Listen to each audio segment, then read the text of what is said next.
안녕하십니까. 저는 아주대병원 신경과에서 일하고 있는 김태준이라고 합니다. 오늘 저는 하지불안 증후군이 왜 생기는지에 대해서 말씀드리겠습니다. 다리가 불편한데 뭐라고 표현을 못하겠다. 이제 벌레가 기어간다는 느낌을 많이 이제 표현하는 방식이 되겠는데요. 또 저리다고 또 말씀하시는 분들도 계시고요. 자기 전에 힘들다 또는 이제 낮에도 증상이 나오는 경우가 있다. 다리를 주물러야 되거나 탈탈 털어야 된다고 말씀하시는 분들도 계십니다. 중요한 것은 이제 일어나서 걸으면 좀 편하다고 말씀하시는 분들이 있고요. 다리가 움찔움찔하다고 느끼시는 분들도 계십니다. 5가지 항목을 고려를 해서 진단을 하게 됩니다. 5가지가 다 만족을 해야지 하지불안 증후군이 확실하다 이렇게 얘기를 하게 되고요. 첫 번째는 이제 다리를 움직이고 싶은 느낌.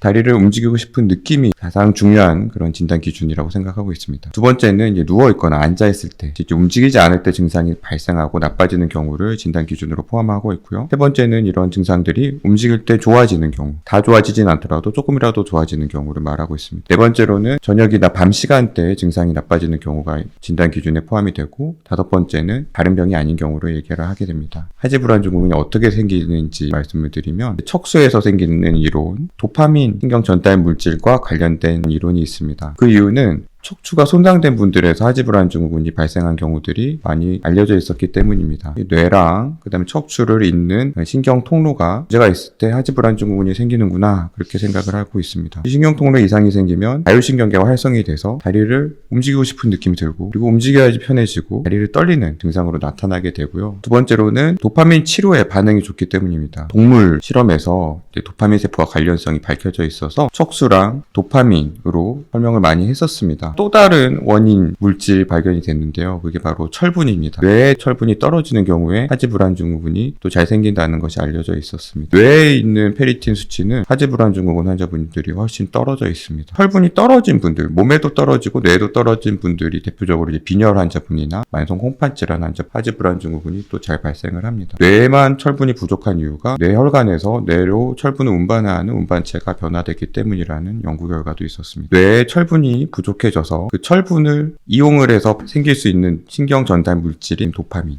도파민을 뇌에서 만들려면 철분이 필요합니다. 뇌에 철분이 부족한 게 도파민에 영향을 미치고 그래서 이제 뇌랑 척수랑 연결된 방법으로 이상 증상이 나타난다. 연관관계를 지을 수가 있겠습니다. 하지불안 증후군은 여성분들에서 남성보다 2배 정도 더 흔합니다. 그 이유는 철분과 관련이 있을 수 있는데요. 여성분들이 빈혈이 조금 더 많고 생리랑 관련해서 그럴 수가 있습니다. 그리고 하지불안 증후군이 유전자랑 관련성이 굉장히 높은데요. 환자들한테 여쭤보면 가족력이 있는 경우가 거의 절반 가까이 있습니다. 하지불안 증후군이 생기는 대표적인 원인이 이제 뇌 철분 부족이라고 제가 말씀드렸습니다. 뇌 철분이 부족해지는 상황에서 도파민, 신경 전달 물질에 영향을 주게 되고 또한 도파민뿐만이 아니라 다른 신경 전달 물질들, 아데노신이나 글루타민에도 영향을 줘서 밤에 잠을 못 이루게 하는 다리에 불편한 증상들, 다리를 떠는 현상들이 발생한다고 말씀을 드립니다. 하지불안 증후군에 대한 설명은 여기까지로 마치겠습니다. 경청해 주셔서 감사합니다.